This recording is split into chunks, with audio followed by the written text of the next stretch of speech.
Welcome to Gupta study classes. और आज इस वीडियो में एसी एयर कंडीशनर के बारे में संपूर्ण जानकारी लेंगे। और एसी का क्या कार्य होता है, कितने प्रकार के एसी होते हैं, क्योंकि आज के समय में एसी एक महत्वपूर्ण रिक्वायरमेंट बन चुका है सभी घरों के लिए। गर्मी बहुत होने लग गई है, उसके अकॉर्डिंग हर घर में एसी का काम होता है, एसी लगवाना होता है। तो एसी के बारे में इस वीडियो में आपको संपूर्ण जानकारी मिलेगी, आप इस वीडियो में बने रहिए।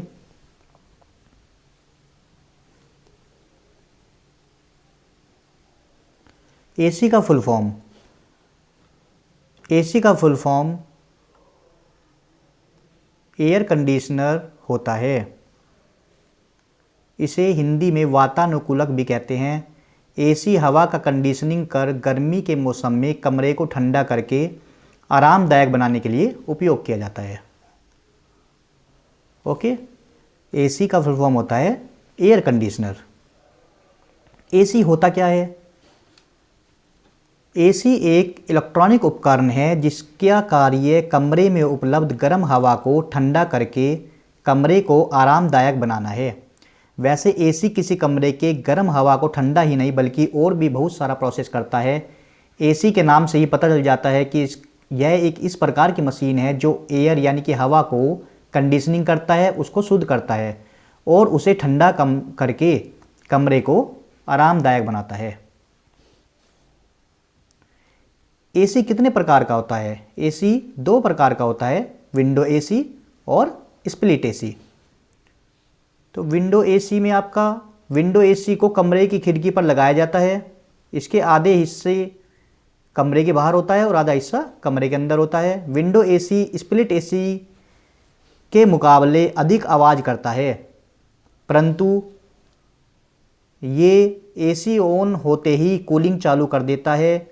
और विंडो एसी का फ़ायदा यह है कि अगर आप रूम शिफ्ट कर रहे हैं एक कमरे से दूसरे कमरे में, या जो लोग रेंट पर रहते हैं वो अगर एक रूम छोड़कर दूसरा रूम शिफ्ट कर रहे हैं तो उनको आसानी होती है विंडो एसी को चेंज करने में। विंडो एसी में किसी तरह की फिटिंग नहीं होती है, सिंपल फिटिंग होती है, तो आप इजीली उसको एक जगह से दूसरी जगह कैरी कर सकते हैं। स्प्लिट एसी की जो फिटिंग होती है थोड़ी सी कॉम्प्लिकेटेड होती है। स्प्लिट एसी के दो भाग होते हैं। कमरे के बाहर लगाया गया जो भाग होता है उसको आउटडोर यूनिट कहते हैं और जो कमरे के अंदर लगाया जाता है उसको इंडोर यूनिट कहते हैं। ओके, और स्प्लिट एसी विंडो एसी के मुकाबले बहुत ही कम आवाज़ करता है। अगर आप कभी कमरा बदलते हैं तो आपको स्प्लिट एसी को ले जाने में बहुत दिक्कत का सामना करना पड़ता है और ये एसी ऑन होने के थोड़ी देर बाद ही कूलिंग करता है। ओके स्टूडेंट्स, एसी में स्टार रेटिंग का क्या मतलब होता है? जैसे आप एसी खरीदने जाते हो तो उसमें शॉपकीपर आपसे पूछेगा कि आप 5 स्टार रेटिंग का एसी चाहिए या 3 स्टार का चाहिए या 2 स्टार का चाहिए। तो स्टार रेटिंग का क्या अर्थ होता है? एसी में स्टार रेटिंग का मतलब अधिकतर लोग यह समझ लेते हैं कि अधिक स्टार वाला एसी ज़्यादा ठंड करता है और कम स्टार वाला एसी ठंडा कम करता है, परंतु ऐसा कोई बात नहीं है। यहाँ कम स्टार और ज़्यादा स्टार का मतलब ज़्यादा ठंडा या कम ठंडा करना से नहीं होता है। इसका अर्थ होता है बिजली कितनी आपकी खपत होती है, एसी आपका कितनी बिजली कंज्यूम करता है। अगर आपका एसी 5 स्टार है तो वह बिजली खपत कम करेगा 3 स्टार के कंपैरिजन में, और 3 या 4 स्टार है तो वह थोड़ा सा बिजली खपत ज़्यादा करता है। माना कि आप 3 या 4 स्टार का एसी एक दिन में 100 रुपये का बिजली का बिल आता है तो 5 स्टार का आपका 60 से 75 रुपये का बिजली का बिल आएगा। इसलिए 5 स्टार रेटिंग वाला एसी की कीमत ज़्यादा होती है क्योंकि उससे बिजली की खपत कम होती है। तो अगर आपकी बिजली की खपत को कम करना है तो आप 5 स्टार रेटिंग वाला एसी खरीद सकते हैं। एसी में टन वर्ड जो होता है, 1 टन, 1.5 टन और 2 टन, इनका क्या अर्थ होता है? जब भी आप एसी खरीदने जाओगे तो उसमें पूछा जाता है भाई 1.5 टन का एसी चाहिए आपको या 2 टन का चाहिए या 1 टन का चाहिए।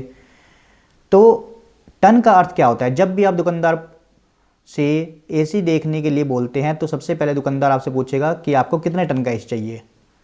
बहुत सारे लोग यह नहीं समझ पाते हैं कि टन का अर्थ एसी के अंदर क्या होता है, और कुछ लोग इसको वजन मान लेते हैं, परंतु यहाँ टन का अर्थ वजन से नहीं होता है बल्कि टन का अर्थ होता है एसी के कूलिंग क्षमता से।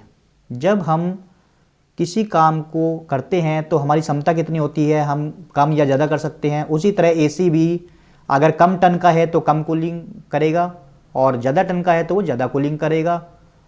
तो 1 टन का एसी, 1.5 टन का एसी, 2 टन का एसी, 3 टन का एसी, इतने इस तरह का एसी हमारी दुकान पर मिलते हैं, शॉपकीपर पर मिल जाते हैं आपको ईजिली। तो आपको अपने कमरे के हिसाब के अकॉर्डिंग ही एसी का चयन करना चाहिए, एसी को सिलेक्शन करना चाहिए। आपका कमरा कितना स्क्वायर फुट है उसके अकॉर्डिंग आपका एसी खरीदा जाता है। इन्वर्टर एसी क्या होता है? अगर आप ये सोच रहे हैं कि इन्वर्टर एसी का मतलब इन्वर्टर से चलने वाला एसी है, तो आप बिल्कुल गलत हैं। यह एक नई तकनीक है जिससे कि आप किसी एयर कंडीशनर का उपयोग करते हैं तो वह हमेशा चालू बंद होता रहता है।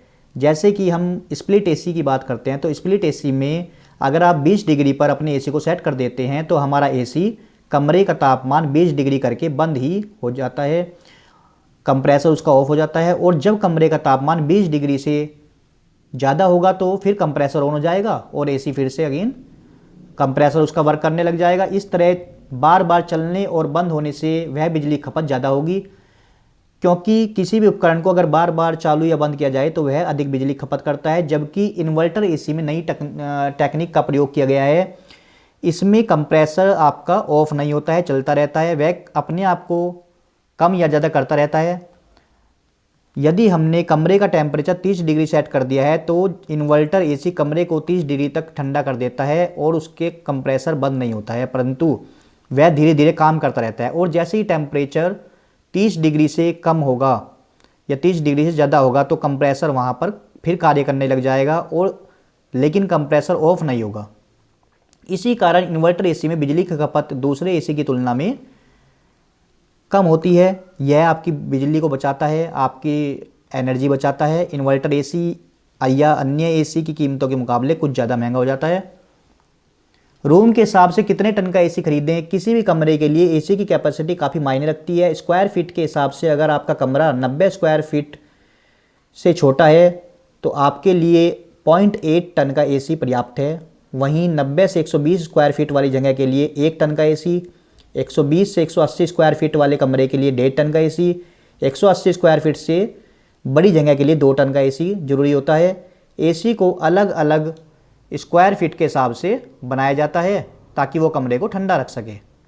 आप एसी जिस रूम में या जिस हॉल में लगा रहे हैं उसकी लोकेशन भी एसी की कैपेसिटी पर असर डालती है। यानी अगर 90 स्क्वायर फीट के रूम में दिन भर धूप रहती है तो वहाँ पर 0.8 टन का एसी दिन भर में ठंडा नहीं कर सकता है। तो आपके रूम के एनवायरमेंटल कंडीशंस पर भी डिपेंड करता है कि आपका रूम किस तरह का है, आपका कौन सी डायरेक्शन में रूम है, वहाँ पर धूप कितनी आती है या वो उसके ऊपर कुछ बना हुआ है या नहीं बना हुआ है, तो इन पर भी डिपेंड करता है। एसी के फीचर्स, एसी के कई तरह के फीचर्स होते हैं। फ़िल्टर, किसी भी एसी में अच्छा फ़िल्टर होना ज़रूरी है, क्योंकि फ़िल्टर अच्छा होने से सांस लेने में आसानी होती है, जिससे जिस कमरे में एसी लगाया जाता है उसका वेंटिलेशन बंद कर दिया जाता है, उसको क्लोज कर दिया जाता है। ऐसे में सांस लेने के लिए फ़िल्टर बहुत ज़रूरी हो जाता है। एयर फ्लो ये बताता है कि आपका एसी कितने देर में कमरा ठंडा कर सकता है। एसी में कूलिंग स्पीड को फिक्स करने की सुविधा होना बहुत ज़रूरी होता है ताकि कम समय में आपका कमरा ठंडा हो सके। हालांकि अब ज़्यादातर कंपनियां इस फीचर को देने लगी हैं।